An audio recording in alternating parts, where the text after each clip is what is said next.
오늘 얘기할 거는 불교는 왜 진실인가? 불교 명상과 현대 심리학의 만남이라는 주제로 스토리를 어, 읽기 모임에 준비를 좀 해봤어요. 불교는 왜 진실인가? 이렇게 딱딱 나눠볼 수 있겠는데, 불교가 대략 무엇이고, 왜 지금 불교를 좀 공부하는 게 도움이 될 것이고, 진실이란 도대체 무엇인지를 오늘 간단히만 좀 따져볼 생각입니다. 보면은, 오늘 다룰 목차는 1장에서 2장, 3장까지 좀 다룰 건데, 간단히 살펴보면은, 아까도 말씀드린 것처럼 진화심리학으로 보는 불교의 명상과 깨달음을 살펴볼 거예요. 불교는 왜 진실인가라고 나와 있지만 좀 진리인가? 왜 진리인가? 왜 참인가?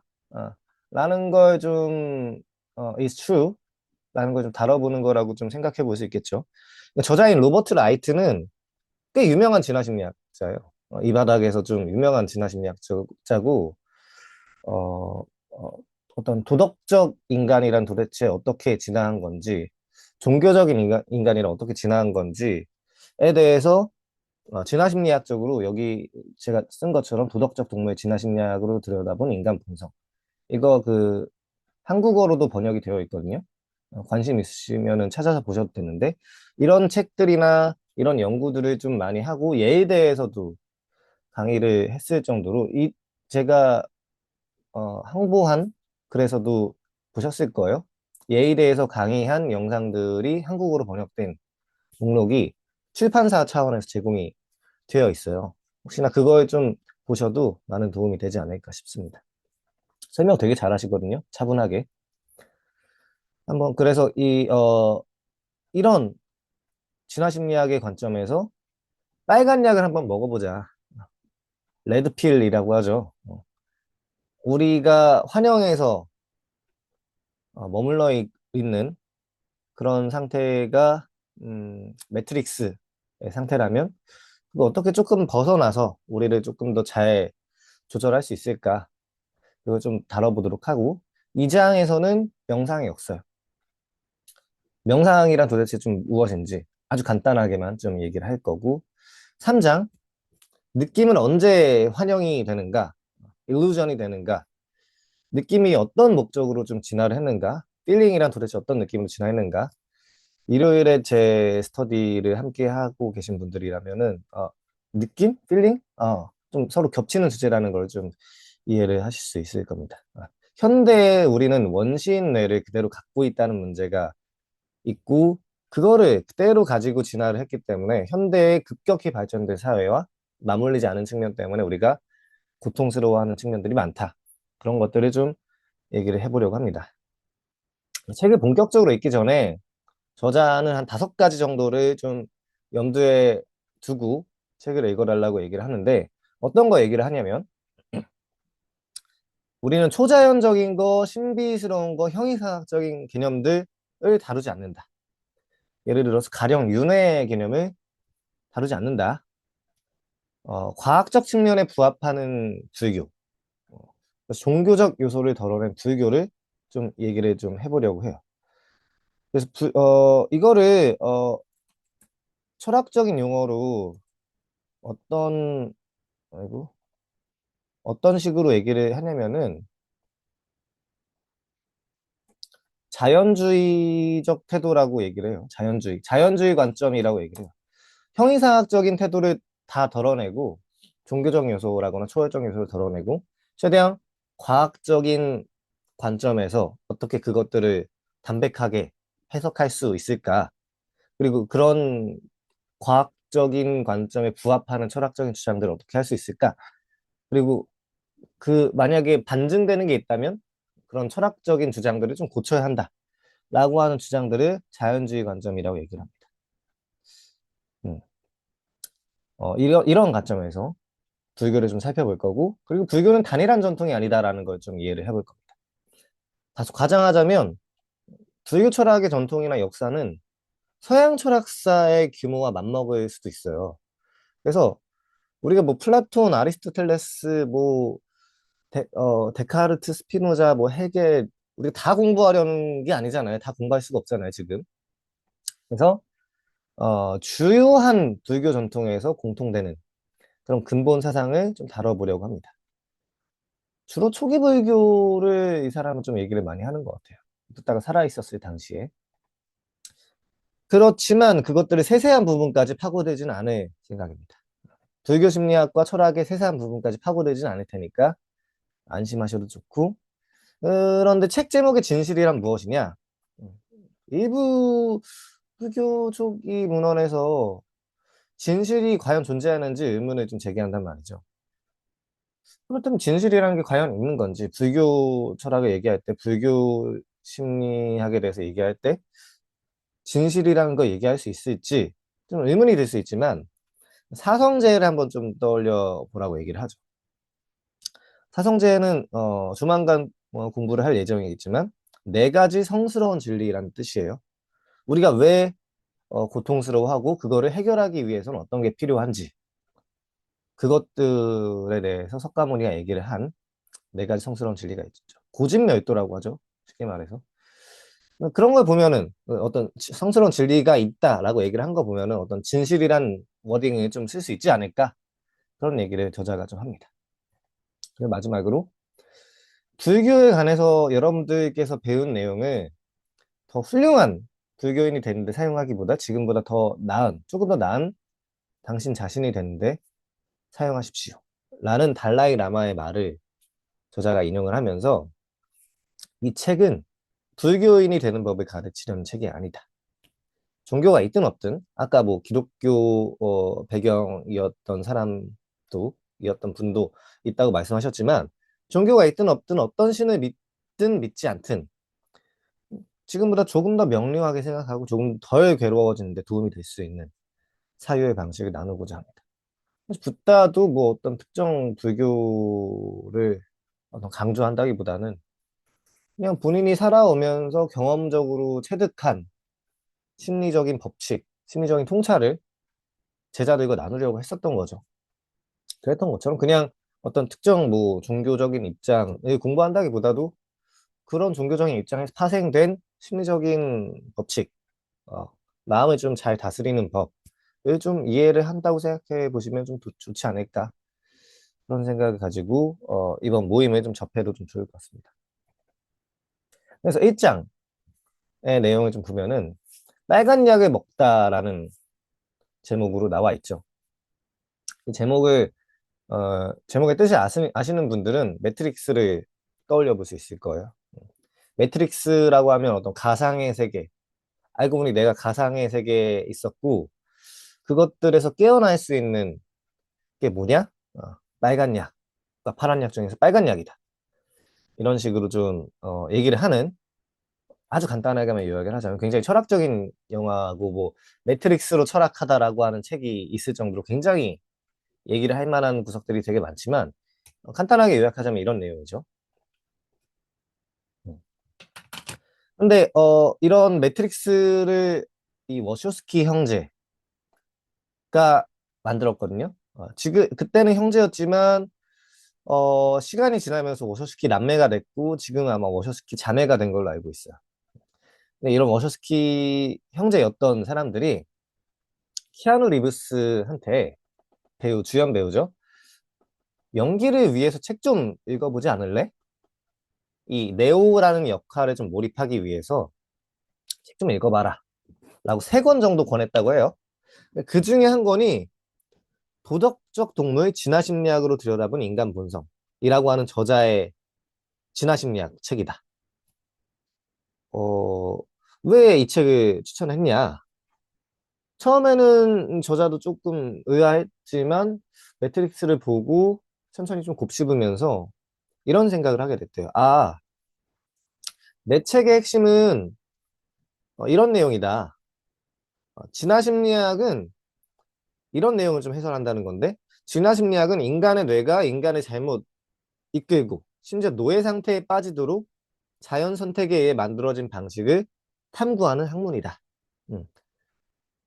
우리는 어떻게 미망에 빠지는지 쉽게 말해서. 자연 선택의 최종 목적은 오직 하나 생명 개체 유전자를 다음 세대에 전하는 것이다. 라고 이야기를 하는 거죠.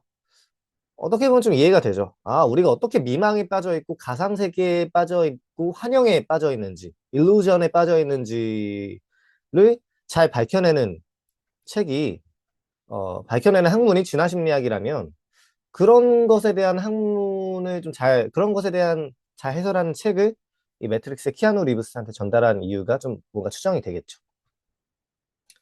여기서 말씀드린 것처럼 뇌는 인간의 미망에 빠뜨리도록 처음부터 설계되었다. 라고 이야기를 하죠. 왜 어떻게 설계되었는지에 대해서는 이따가 말씀드리도록 하겠습니다. 관련해서 어, 알아볼 수 있는 좋은 책은 이기적 감정이라는 좋은 책이 있어요. 다윈 의학이라고 하는 분야가 있거든요. 다윈 의학. 다윈 의학이라고 하는 분야가 있는데, 진화 생물학적인 관점에서, 인간은 왜 병에 걸리는가? 동일한 저자가 쓴 책이에요. 인간은 왜 병에 걸리는가? 이게 1997년인가 8년 정도쯤에 한국의 번역이 최재천 교수님께서 번역을 하신, 진화생물학 하시는 최재천 선생님께서 번역하신 책이거든요. 이 인간은 왜 병에 걸리는가라는 책이. 그 책을 쓴 사람이 쓴 책인데, 랜더프 데스라고 한 사람이, 우리가, 우리의 많은 감정들, 느낌들이 나를 위해서, 내 생존과 번식을 위해서 진화되었다고 하는 그런 관점에서, 그러면 어떻게 진화되었는지, 우리 그것으로부터 어떻게 좀 조금이나 벗어날 수 있는지에 대해서 쓰인 책이에요. 한번 관심 있으시면 뭐 찾아보셔도 좋겠고 되게 좋은 책입니다. 마찬가지로 행복의 기원 같은 것도 동일한 관점에서 우리의 행복이 사실 우리 유전자는 우리의 행복과는 관심이 없고 자연 선택은 그냥 유전자를 많이 퍼뜨리기 위해서 설계된 것뿐이고 우리는 그런 행복을 목적으로 설계된 것도 아니고 미망에 빠지도록 설계된 거고 그렇다면 행복을 위해서 그럼 어떻게 우리 자신을 재설계해야 되는가 라고 하는 진화심리학 관점에서 행복을 굉장히 의미 있게 재고찰한 좋은 책이라고 얘기를 할 수 있겠죠. 연세대에서 심리학을 연구하시는 서은국 선생님의 좋은 책입니다. 이게 10년 돼서 10주년으로 10주년 기념으로 다시 개정된 걸로 알고 있습니다. 자, 그러면 음, 네. 그리고 네. 어, 근데 어떻게 우리는 그런 미망에 빠지는가? 어떻게 일상의 미망이 일어나는가? 어떻게 고통 속에 빠져들게 되는가? 라는 것 좀 얘기를 해보려고 하는데, 어, 인생은 고통의 바다라는 얘기를 시다르타가 석가모니가 얘기를 했잖아요. 듣다가 얘기를 했는데, 자, 봅시다. 먼저 간단하면서도 근본적인 예를 들어보자면, 우리는 정크푸드, 뭐 예를 두쫀쿠를 먹는다고 합시다. 요즘 유행하죠. 한 번도 먹어본 적이 없는데, 딱히 그런 유행 잘 모르기도 하고, 순간적으로 그런 걸 먹으면 만족감을 느끼겠죠. 하지만 몇 분만 지나면 공허감 때문에 또 먹고 싶어지는 그런 사례를 좀 살펴봤을 때 두 가지 이유에서 먼저 논의하기에 적합한데 우리가 빠져있는 미망이 얼마나 미묘한 성격인지를 보여주죠. 무슨 거대 담론이라거나 아까 뭐 매트릭스처럼 뭐 엄청 우리 전체 세계가 전반적으로 뭐 환영에 다 빠져 있다라거나 뭐 그런 거가 문제라기보다는 우리 미시적인 문제들마다가 다 미묘하게 미망에 빠져 있는 거라고 얘기를 할 수 있겠죠. 그리고 그러한 미망에 빠지게 됨으로써 얻게 되는 중국 불교에서 고라고 번역을 한 이 고는 원어를 따지면은 suffering보다는 unsatisfactoriness에 좀 더 적합해요. 그러니까 불만족스러운, unsatisfied한 그런 감정이 좀 가까워요. 그렇게 해석하는 게 더 가까워요. 왜냐면은 이 고를 번역한 고라고 번역한 어원 두카라고 하거든요. 두카. 두카라는 팔리어의 어원상 불만족이라는 뜻에 더 가깝기 때문이에요. 그래서 어떤 뭐 고통스럽다, painful하다 뭐 그런 거라기보다는 불만족이 좀 더 가깝다. 어. 그런 식으로 번역하는 게 더 좋을 것 같다라고 염두에 두면은 불교에서 얘기한 인생은 다 고통이라는 말이 좀 더 이해가 되죠. 좋아도 고통이고요. 그러니까 나쁘면 당연히 어떤 나쁜 일을 경험하면 고통스러운 일을 경험하면 그 자체로 고통스러운 일을 경험하면 당연히 고통이고 반대로 좋은 일을 경험한다고 하더라도 그게 언젠가 당연히 곧 불만족스러워지기 때문에 언젠가 그 경험이 그 좋은 느낌은 영원히 가지 않고 늘 무상하게 오래 가지 않고 불만족스러움을 경험하기 때문에 고라는 얘기를 하는 겁니다. 영화 선셋 리미티드라는 그 영화의 좀 장면을 몇 가지 좀 가져오자면은 진짜 이런 거죠. 이 두 명의 사람이 대담을 하는 영화인데요. 오늘 되게 재밌어요. 뭐요? 이 세상엔 행복이 없다는 거요? 라고 하면은 아무에게도 없소. 그렇소. 왜 그렇게 됐는데요? 하면은 원래 그렇게 태어난 거요. 고난과 인간의 운명은 같은 말이요. 라고 얘기를 하는 구절이 있어요. 염세주의라고 생각할 수도 있는데 사실인 걸 어떡하냐라고 이 철학 교수는 그런 얘기를 하죠. 불교의 기본적인 관점은 그래요. 기본적으로. 뭔가 엄청 대단한 행복이 있을 것이다. 대단한 인생의 뭐 의미가 있을 것이다. 라고 얘기를 하는 태도를 한 수 접습니다. 음. 인플레이션이 너무 됐다는 거죠. 인생의 의미라거나 인생의 행복이라거나 하는 개념에 대해서 너무 인플레이션이 많이 됐어. 그래서 좀 거품 좀 많이 빼야 된다. 요즘에 뭐 코스피도 많이 올랐다고 하는데 거품이지 않을까라고 하는 의견들이 좀 많죠. 언젠가 거품이 좀 빠질 것이다. 디플레이션에 좀 되어야 될 것이다. 디플레이션이 언젠가 될 것이다. 하는 것처럼 행복이라는 관점에 대해서도 좀 개념을 좀 수정해야 되지 않을까라는 얘기를 불교에서 하는 거죠. 그리고 쾌락이 그러면 이렇게 왜 시들해지는가? 세 가지 기본적인 설계 원칙을 저자가 얘기를 하죠. 여기 이 괄호 안에 있는 거 다 그 페이지 씁니다. 책을 좀 펴셔가면서 비교해 가면서 확인해 보셔도 좋을 것 같아요. 첫째, 목적을 달성했을 때 쾌락을 느껴야 한다. 인간을 비롯한 모든 동물은 쾌락을 선사하는 행위를 더 열심히 하려고 할 것이기 때문이죠. 쾌락을 느끼지 않으면 그 일 계속 열심히 안 할 거예요. 둘째, 쾌락이 영원히 지속되면 안 되겠죠.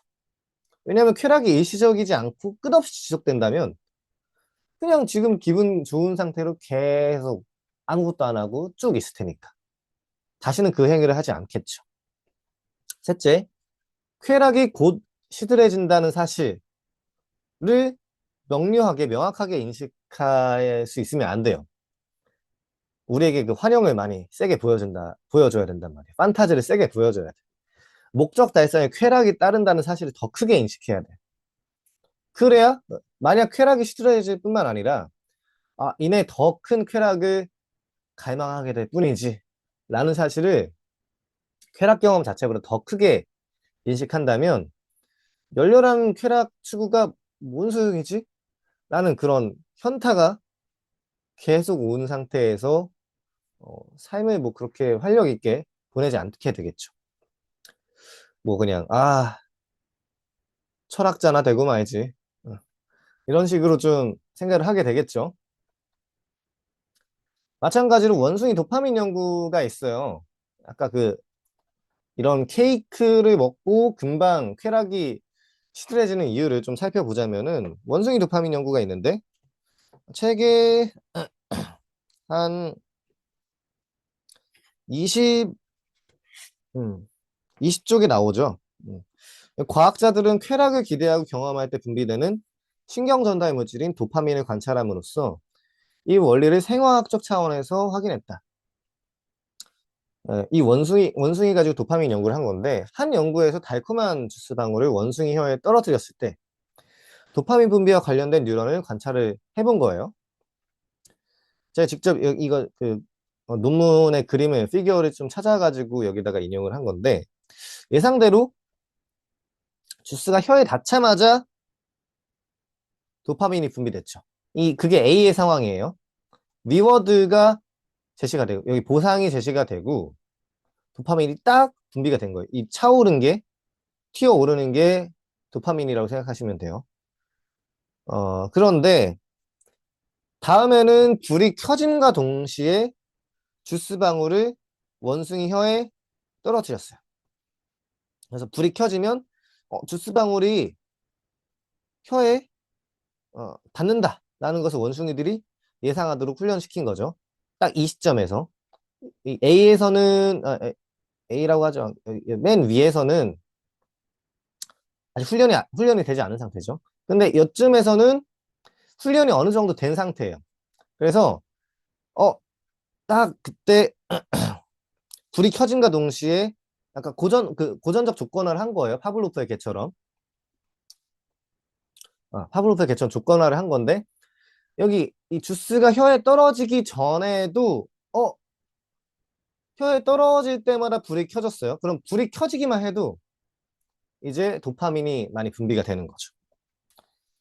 그리고 실험이 여러 차례 진행되니까 불이 켜지는 순간에 분비된 도파민 양이 점점 이렇게 많아진 반면 실제로 주스가 원숭이 혀에 닿는 순간에는 도파민이 점점 적게 분비가 됐어요. 그리고 더 나아가서 이제 불이 켜지겠거니 하고 예측되는 그 순간에는 불이 실제로 켜진 순간보다 더 앞서서는 불이 켜지겠거니 하고 예측되는 그 순간에 오히려 또 도파민이 더 분비가 됐다. 그러니까 뭔가 우리가 직접 뭔가 진정한 보상, 진짜 보상을 경험할 때가 도파민이 분비가 되는 게 아니라 그 보상이 오겠지라고 예상되는 그 순간에 오히려 도파민이 더 많이 분비가 된다는 얘기예요. 그거를 좀 예상을 해두고 이해를 해두신다면 우리가 어떻게 미망에 빠져 있는지 조금 더 잘 추측을 해볼 수가 있겠죠. 시간이 지나니까 원숭이가 단 걸 기대하는 순간에 더 큰 쾌락을 경험하는 것이다. 실제로 경험한 거에서 우리가 쾌락을 더 많이 경험하지 않는다. 도파민을 더 경험하지 않는다. 짜릿한 것들을 더 경험하지 않는다라는 것들을 잘 염두에 두시면 좋겠습니다. 그런데 우리가 이런 활용들이 어떻게 돌아가는지를 간단하게 연구들을 좀 살펴봤는데 그런데 그런 활용을 얘기하는 게 진화심리학이라면 그럼 활용에서 벗어나려면 진화심리학만으로는 부족하다라고 얘기를 하죠. 그런 쳇바퀴에서 도는 어떤 짝짓기의 마음과 어떤 무언가 먹이, 어떤 음식에 대한 쾌락과 그런 것들 속에서 쳇바퀴에서 벗어날 수 있어야 되는데 우리는 이런 쳇바퀴에서 계속 돌고 있는데 이런 거에서 조금이나마 벗어나려면은 이런 불교적인 것들이 좀 필요하다라고 얘기를 하죠. 그래서 2장에서 아직 1장이구나. 마음 챙김이란 무엇인가를 아직 1장 후반에서 얘기를 하는데 그런 얘기를 하죠. 염처경의 얘기를 하면서 자, 우리가 멈추면 비로소 보이는 것들. 가던 길을 멈추어서 잠시 장미꽃의 향기를 맡으면 좋지 않을까. 이런 게 마음 챙김이지 않을까. 많은 사람들이 이렇게 생각을 하고 있다. 라고 얘기를 하는데 이게 완전 틀린 말은 아니지만 초기 불교 때 스타르타는 그런 얘기를 하지 않았다는 거예요. 어떤 얘기를 했냐? 고대 불교문은 어디에도 가던 길 멈추고 꽃향기를 맡으십시오 라고 하는 권고는 없어요. 이 마음 챙김으로 번역이 되는 사띠라고 하거든요. 사띠. 사띠를 주로 말하는 문헌도 마찬가지인데 실제로 고대 불교 문헌은 이와는 매우 다른 메시지를 전한다. 보통 어떤 얘기를 많이 하냐면 우리 몸은 더러운 물질로 가득하다. 그러면서 똥, 담즙, 가래, 고름, 피, 땀, 지방, 눈물, 피부 기름, 침, 점액, 관절액, 오줌 같은 몸의 요소에 대해 명상하라고 가르칩니다. 이거 25쪽에 나와요. 또 우리 몸이 죽은 상태에서 하루 이틀 사흘 부풀어 검푸르게 골마 터지는 장면을 머리에 그려보도록 해요. 진짜 그 불교 문헌 같은 거 보면은 그런 심상화 명상 많이 해요. 우리가 보면 심상화라고 하면 이미지를 떠올린 명상이라고 하면은 아, 막 아름답고 뭐 꽃향기가 있고 뭐 여러 가지 막 아, 뭐 핑크빛 세상을 뭐 떠올려 보는 그런 작업들을 많이 한다고 생각하지만 그거는 불교를 좀 왜곡한 거죠. 뭐 그게 막 엄청 나쁘다라고 얘기를 하는 건 아니지만 실상은 이런 거예요. 오른쪽 같은 거예요. 실제 불교가 이제 창립이 될 때, 시다르타가 이제 제자들에게 가르침을 줄 때, 초반에 제자들을 이끌고 공동묘지에 많이 갔어요. 해골들이 막 나뒹굴고, 뭐 어떤 시체 썩은 내로 나고, 그런 묘지에 가서, 아, 죽음이란 무엇인가? 우리의 삶이 얼마나 유한한가를 직관하게 하려는 목적인 거죠. 그게 불교의 본질에 더 가까워요. 이런 멈추면 비로소 보이는 것들, 막 이런, 뭐, 풀소유, 막 힐링, 막 그런 거라기보다는 이런 죽음을 생각하라. 메멘토 모리라고 하는 관점이 조금 더 가깝죠. 그래서 관련해서 좀 볼만한 거는 제 학교 선배이면서 석사 때 불교 전공을 했으면서 서울대 박사 서울대 철학과 박사 과정에서는 의식과 관련된 인지과학과 관련된 철학을 주로 연구를 하셔서 박사가 되셨는데 이분이 남긴 페이스북 게시글이 좀 살펴볼 만해요. 어떤 거냐면 소파이를 맞아 하고 싶은 말은 불교 문화에서 편하고 순하고 무해한 것만 골라서 써먹고 즐기는 것은 불교와 붓다를 기리는 게 아니라 오히려 모욕하는 짓이라는 것이다. 불교적인 것은 편하고 무해하기는커녕 아주 서슬이 펄한 것이다. 세상에 옳은 일 좋은 일 하나도 없다는 말을 오롯이 고지 곧대로 받아들여야 한다. 아무리 옳고 좋은 일도 결코 뒤끝이 좋을 수 없다. 까르마가 반드시 찾아올 수밖에 없다는 얘기를 하는 거죠. 까르마에 대해서는 다음 시간에 얘기를 할 기회가 있을 겁니다. 자윤이 평안이 행복이니 하는 건 전 우주에 대해 오만정이 다 떨어져서 뒤도 안 돌아보게 된 후에야 겨우 한번 생각해 볼 수 있는 일들이다. 불교적 관점에서 보면 세계는 아무리 잘 봐줘도 무슨 행복의 나라는커녕 기껏해야 공원처럼 꾸며진 쓰레기장, 거대한 회칠한 무덤인 것이다. 크게 한번 등을 돌리지 않으면 아무 일도 일어나지 않는다. 아까 선셋 리미티드에서 얘기한 것처럼 음, 행복이란 건 없죠. 행복의 나라도 아니고 거대한 회칠한 무덤. 원래 그렇게 태어난 거고 고난과 인간의 운명 같은 말이다라는 사실을 뼈저리게 받아들이라는 통찰이 불교의 철학이라고 얘기를 할 수 있겠습니다. 다소 뭐 염세주의적이라고 느껴질지라도 이게 진실이니 이 진실을 외면하면 나중에 더 큰 코 다친다 라는 이야기를 하는 거죠. 그래서 이런 책들을 좀 많이 참고를 하실 수 있을 거예요. 명상의 답이 있다. 좀 그 불교의 친화적인 장영갑 교수님, 심리학 교수님께서 연구를 하셔서 책을 교양서적으로 내신 책입니다. 어떻게 뭐 종교를 다 떠나서 명상을 할 수 있는지, 명상이 왜 좋은지. 한 몇 년 전에 장영갑 교수님 돌아가셨죠. 안타깝게도. 그리고 명상하는 뇌는 이제 다니엘 골먼이라고 하는 사람이 쓴 책이에요. 그 EQ라고 하죠. 감성지능 뭐 이런 용어로 또 유명한 심리학자의 책이고요. 내면 소통은 뭐 말할 것도 없이 워낙에 한국에서 유명하죠. 이런 그 명상이라거나 어떤 마음 챙김과 관련해서 좀 알아보고자 하시는 분들께는 이런 분야를 과학적으로 혹은 철학적으로 어떻게 좀 잘 해석해 볼 수 있느냐라는 걸 아주 아주 자세하고 친절하게 설명한 벽돌 책이죠. 살펴보셔도 좋을 것 같고. 2장, 명상의 역사를 좀 살펴보자면, 이런 유명한 책이 있어요.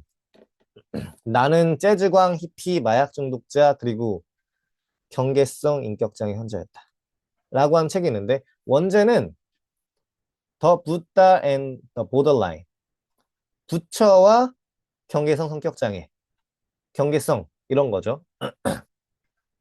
이게 뭐냐면은, 굉장히 경계성 성격장애로 고통받고 힘들어했던 사람이 명상을 통해서 혹은 뭐 여러 가지 과정들을 통해서 조금이나마 성숙해지게 된 과정. 경계성 성격장애를 조금 더 극복하게 된 과정을 책에다 담았는데, 여기서도 말한 것처럼 명상의 유익함이 가장 필요한 사람은 명상에 가장 소질이 없는 사람이에요. 역사적으로. 명상을 잘할 만한 사람은 처음부터 잘할 만한 사람은 명상이 필요하지가 않아요. 그렇게까지 필요하지가 않아요. 오늘날에는 더더욱 주의를 분산시키는 각종 디지털 기술 때문에 뭐 쇼츠, 쇼폼, 뭐 틱톡, 유튜브 여러 가지 디지털 기술 플랫폼 때문에 주의력 결핍 증상이 흔하죠. 게다가 오늘날의 테크놀로지, 기술, 문화, 정치는 타인을 쉽게 비난하고 사람들 사이에서 쉽게 분노를 일으키는 환경을 조장을 하는데 이걸 극복할 수 있으려면 명상이 필요하다는 얘기를 하는 거죠. 그래서 명상을 기본적으로 어떻게 하냐? 반응하지 않는 연습을 해야 된다고 얘기를 해요. 어떻게 하냐면 이것도 좋은 책이에요. 관련해서. 일반적으로 마음 챙김 명상에서 호흡에 주의를 집중하는 목적은 마음을 고요하게 안정시켜 지금 일어난 일들을 더 명료하고 차분하게 덜 반응적인 관찰을 하기 위해서예요. 이때 지금 일어난 일이란 주로 우리의 마음에서 일어나는 현상을 가리키죠. 더 나아가서 어떤 얘기냐? 좋은 느낌에 집착하지 않고 나쁜 느낌으로부터 도망가지 않는다. 있는 그대로 경험하면서 관찰한다. 이렇게 관찰하면 느낌을 바라보는 관점이 변화되는데, 그리고 이거는 느낌과의 관계에서 근본적이고 지속적인 변화를 일으키는 출발점이 됩니다. 또, 느낌을 있는 그대로 관찰하는 연습을 충분히 하면 읽고 느낌의 노예 상태에서 벗어날 수 있다고 얘기를 하죠. 쉽게 말해서 이 속된 말로 병먹금이라는 표현이 인터넷 용어로 있죠. 먹금, 먹이 금지. 누군가 악플을 달면 이 병은 약간 비속어인데 병신 막 이런 거죠. 쉽게 말해서. 그러니까 나쁜 놈한테 먹이를 주지 말라. 악플을 달지 말라. 이런 거예요. 뭐 이상한 누가 악플 쓰면은 거기에다가 애초에 답을 하지 말라. 애초에 반응을 하지 않으면은 걔도 지쳐서 떨어진다. 어떤 반응을 보려고 이런 악플을 다는 건데 반응하지 않으면 그냥 계속 관찰만 하면은 지쳐서 떨어져 나간다. 이런 것처럼 여기서도 똑같은 얘기를 하는 거예요. 느낌의 반응을 크게 하지 말고 계속 관찰해라. Just observe. 어, don't judge. 평가하지 말고 판단하지 마라. 그대로 있는 그대로 바라보려고 노력을 해라. 계속 관찰하려고 노력을 해야 된다. 제3자가 되는 것처럼. 그런 식으로 계속 관찰하는 연습을 충분히 하라는 게 이 반응하지 않는 연습이에요. 이따가 이것들을 같이 좀 혹은 다음 시간에라도 같이 실습할 수 있는 시간이 되면 좋겠습니다. 네. 그래서 이게 극단적으로 더 나아가면은 이 책에도 나와 있거든요. 베트남에 반정부 시위를 하고 독재 정치에 대해서 반대하는 그런 시위를 할 때 이 불교 단체도 시위를 했단 말이에요. 어, 딕 광둑이라는 스님이거든요. 근데 이 스님이 분신을 하면서 미동도 하지 않을 정도로 고통에 반응하지 않았어요. 보통의 사람이었으면 이게 화상이라는 게 이게 더 나아가서 이 분신이라는 게 이 불에 타 죽는다는 게 가장 고통스러운 죽음 중 하나라고 얘기를 하잖아요. 근데 어마어마한 경지이죠. 이 정도면. 이 스님이 아예 거의 반응도 하지 않을 정도, 미동도 없이 앉아있는. 이게 뭐 전설이나 뭐 민담 수준이 아니라 이게 남겨져 있는 사진이나 기록이 있어요. 어. 저 옛날 AI로 만들어진 사진 절대 아니고요. 이 사실을 저는 이 사진을 한 몇 년 전에 알게 됐거든요. 어마어마한 분이죠. 뭐 이 정도까지 아니더라도 명상을 꾸준히 하고 훈련을 한다면 우리의 좋은 느낌도 그래요. 좋은 느낌에 나쁜 느낌에 반응하지 않고 좋은 느낌에도 집착하면 아까 말했던 것처럼 까르마가 찾아오기 마련이죠. 음. 좋은 느낌도 그냥 그런가 보구나 하고 관찰하는 게 불교에서 말하고자 하는 바예요. 좋은 거 하나 없어요. 좋은 것도 언젠가 좀 돌아와요. 왜냐면 거기에 매달려서 이 좋은 느낌이 더 오래 갔으면 좋겠는데 더 영원했으면 좋겠는데. 라는 식으로 끄달리게 된다는 거죠. 언젠가 불만족을 경험하게 되죠. 그러니까 좋은 느낌도 좋을 거 하나 없어요. 나쁜 느낌은 말할 것도 없고. 거기에 대해서 있는 그대로 경험하면서 관찰하는 연습을 하는 게 이 반응하지 않는 연습이죠. 영상의 본질이죠. 그래서 우리가 인식하는 실제는 많은 부분 정말 환영인가? 라는 얘기를 하는데요. 반응하지 않는 연습을 하면서 이게 환영이라는 것들을 좀 계속 관찰을 하는 거죠. 이 브레인이 만들어낸 일루전이라고 좀 볼 수 있어요. 일루전이라고 소프트웨어라고 할 수 있겠는데, 그렇다면 느낌이 언제 환영인가라고 하는 3장의 내용을 하면서 좀 마무리를 하고 좀 여러분들과 좀 얘기를 나눌 건데, 이 4가지의 얘기들이 좀 주로 다를 거예요. 인간이 어떻게 처음부터 미망에 빠지게 되었는가? 두 번째, 미망은 어떤 방식으로 작동하며 어떻게 우리를 고통에 빠뜨리는가? 세 번째, 명상으로 미망을 제거할 수 있는가? 있다면 그 이유는 무엇인가에 대해서 간략히 이야기하고 마무리를 하려고 합니다. 느낌은 언제 환영인가? 이 질문에 답하는 한 가지 방법은 진화의 시간을 거슬러 올라가는 거예요. 그것도 아주 많이 느낌이 최초로 일어난 시점까지 올라가야 되죠. 하지만 불행히도 그 시점을 정확히, 아니 대충이라도 아는 사람은 아무도 없어요. 포유류가 처음 나타났을 땐가, 아니면 파충류가 처음 출현했을 때일까, 아니면 박테리아 단세포 생물이 처음 탄생했을 때일까. 아무도 단정 지을 수 있는 상황이 아니에요. 물론 어느 정도 합리적인 추론은 가능하겠지만, 느낌이 최초로 생긴 시점을 정확히 파악하기 어려운 이유는 또 있죠. 그거는 느낌이 꽤 특이한 성질을 가졌기 때문에. 즉, 우리는 어떤 사람이나 동물이 특정한 느낌을 느낀다고 절대적으로 확신할 수가 없어요. 왜? 느낌은 그 정의상 외부에서 보이지 않는 사적인 성격을 지녔기 때문이에요. 나만 느낄 수 있는, 나만 오롯이 느낄 수 있는 거죠. 각각의 나들이. 그래서 나는 우리 집 개 프레이저가 꼬리를 흔든다고 해서 녀석이 특정한 느낌을 느낀다고 단언할 수가 없어요. 이거 타자의 마음 문제라고 얘기를 해요. 철학적으로. 알 수가 없죠. 원론적으로는. 그래서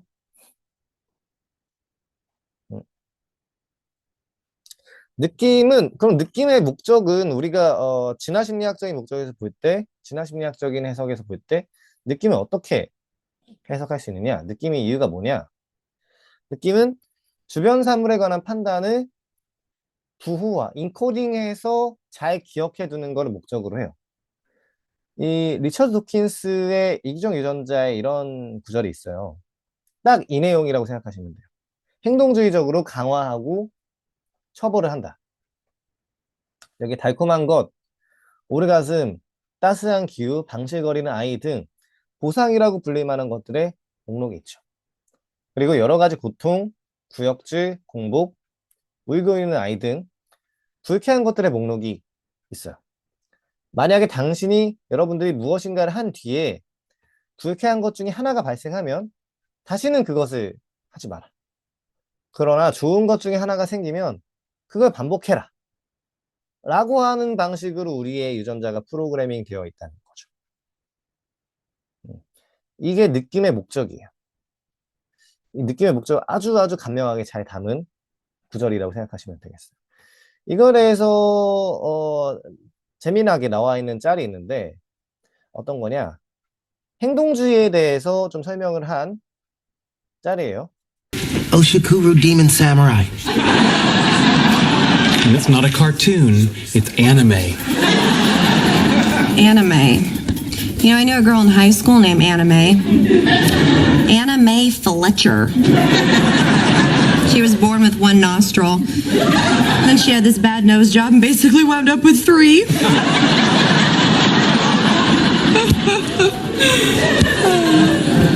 You're here a lot now. Oh, am I talking too much? I'm sorry. Zip. Thank you.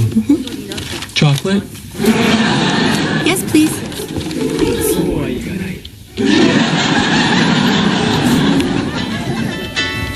Oh, hey, Kim. Yeah, you know what? hold on. Let me take this in the hall.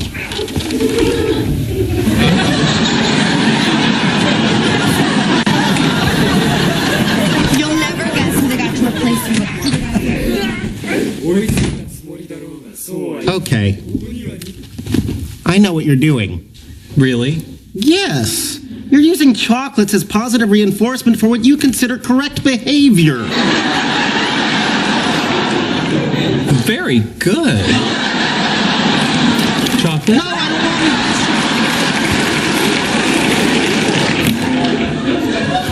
it. Sheldon, you can't train my girlfriend like a lab rat. Actually, it turns out I can.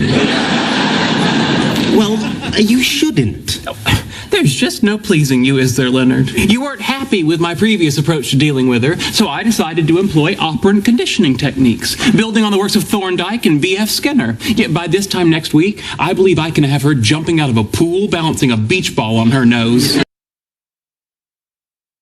이게 이런 식으로 느낌이 진화했다고 보시면 되겠죠. chocolate 좋으면은 자연히 환경에서 chocolate 하면서 주는 거죠. 근데 나쁜 거면은 뭐 처벌을 하고, 나쁜 거면 그거 사지 말라라는 방식으로 자연히 제재를 하겠죠. 그런 식으로 우리 느낌이 진화해 왔다는 거예요. 마치 행동주의에서 느낌이 개발이 되는 것처럼. 그리고 이런 느낌의 진화가 되어 오는 와중에 우리가 고통을 받는 이유는 환경적 불일치 때문에, 환경 변화로 인해서 부적절해진 충동 때문에 우리가 고통을 겪는 거라고 얘기를 많이 하죠.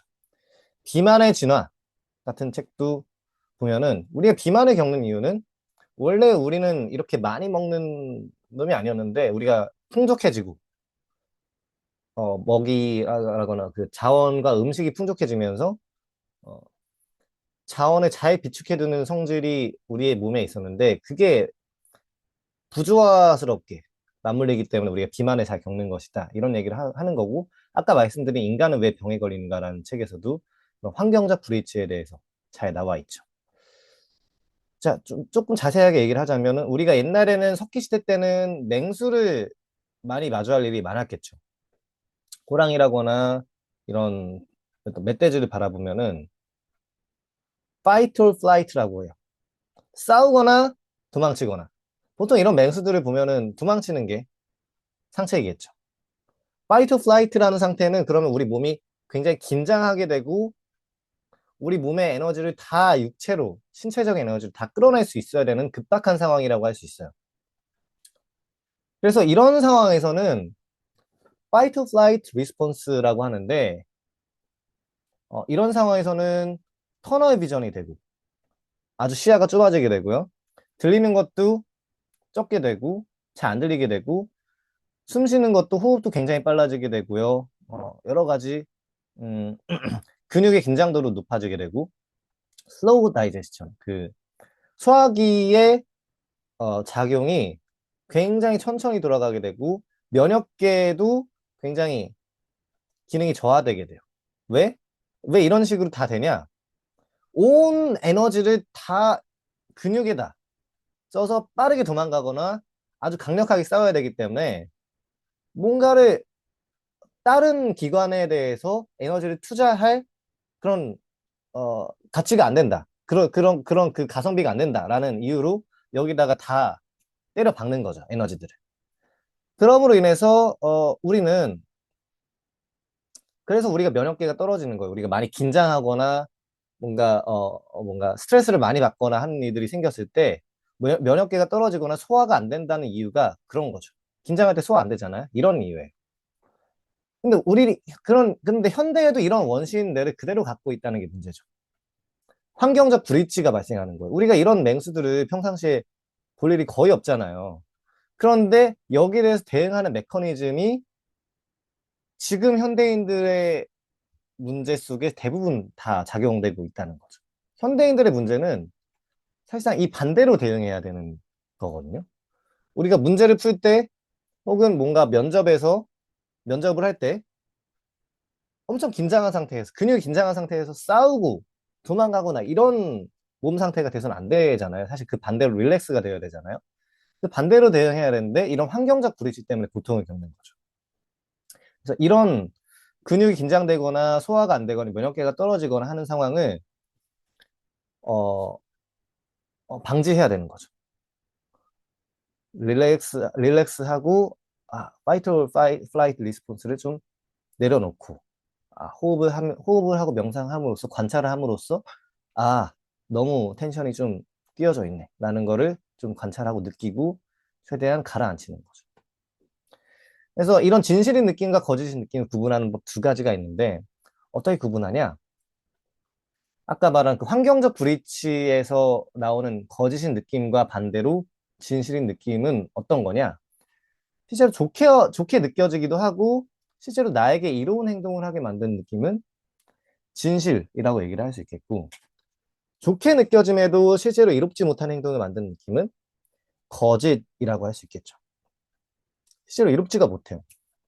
그럼 거기에 중독되는 거죠. 두 번째로 뭐 담배 같은 게, 술 같은 게 그런 거라고 얘기를 할 수 있겠죠. 두 번째, 주변 사물이 나의 안녕과 맺는 관계에 관한 실제적 명시적 믿음을 살피는 방법도 있을 거예요. 주변 사물이 나의 웰빙에 대해서 좋은 관계를 좀 제공해 준다? 그러면 진실인 느낌에 가깝다고 얘기를 할 수 있겠습니다. 그리고 마지막으로 얘기를 할 거는 없는 것에 있다고 하는 가정하는 긍정 오류가 있어요. 이런 행위자 탐지 장치를 우리는 타고났거든요. 어떤 거냐면은 우리가 특히 스트레스가 심한 상황에서 의뢰 그렇듯 어떤 행위자가 있을 것이다 라고 가정을 없는 것보다 있다고 가정을 하는 그런 긍정 오류가 많이 있기 마련인데 어떤 거냐면 우리 흔들리는 가지나 무너지는 돌벽이나 끼익 소리를 내는 문에서 유령이나 도깨비, 요정, 산신령, 악마 따위를 보기 쉽기 마련이에요. 왜냐? 우리는 어릴 적부터 수월하게 또한 자기도 모르게 남들의 행위자로, 타자를 행위자로 보기 마련인데 이 행위자는 행복하거나 화났거나 당황했거나 두려워할 뿐 아니라 비밀을 알고 있거나 어느 방향으로 갈지 궁리하거나 심지어 협상안을 거부하기까지 해요. 뭐 요정과 악마, 산신령 말이죠. 뭐 금도끼, 은도끼, 쇠도끼 이런 게 협상안이잖아요. 이걸 아는 데는 뇌수술이나 로켓과학이 필요하지가 않아요. 그냥 원래 그렇게 태어난 거죠. 원래 요정, 산신령, 악마가 없는데 그거 있다고 가정함으로써 진화적으로 우리는 이점을 얻는 게 많아요. 왜냐면 그냥 행위자가 없다고 했을 때 혹시 저게 도둑이거나 침입자일 수도 있잖아요. 없다고 생각하는 것보다 차라리 있었는데 있다고 생각을 했는데 없었네 라고 착각하는 걸로 넘어가는 게 훨씬 더 손해보단 이득이라는 거죠. 이런 게 긍정오류라고 얘기를 할 수 있겠고, 그래서 우리는 이런 미망의 몇 가지 차원 다시 보면서 진화심리학에서 바라보는 특히 불교와 결합해서 우리가 어떤 활용을 가지고 있는지를 좀 자세히 살펴볼 수가 있는데 우리가 느끼는 느낌은 심지어 자연적 환경에서조차 현실이 정확히 반영하도록 설계되지 않았다는 건데 자연적 환경에서조차도 현실을 정확히 반영하도록 설계되지 않았어요. 두 번째로 그런데 오늘날 우리가 더 이상 자연적 환경에 살지 않는다는 사실을 감안하면 느낌은 현실의 안내자로서 더욱 미덥지 못한 존재가 되는 거죠. 그리고 이 모든 미망의 근저에는 행복에 관한 미망이 자리 잡고 있다. 행복이라는 게 있고 거대한 행복이라는 게 있고 우리가 뭔가를 행한다면 그거를 다 이뤄낼 수 있을 것이라는 그런 미망이 자리 잡고 있기 때문에 벌어지는 일이라고 얘기를 하죠. 여기까지 PPT를 간단하게 좀 준비를 했는데 그래서 다시 말하자면 이 세상에 행복이 없다라는 사실을 좋은 거 하나 없고 나쁜 거 크게 없다라는 사실을 좀 깨닫는 게 불교의 가르침이다 라는 말을 좀 되새기면서 제 발제를 좀 마치려고 합니다. 여기까지 얘기 나눈 걸 기반으로 책을 읽으신 걸 기반으로 간단하게 얘기를 좀 할 수 있는 시간이 되면 좋겠습니다.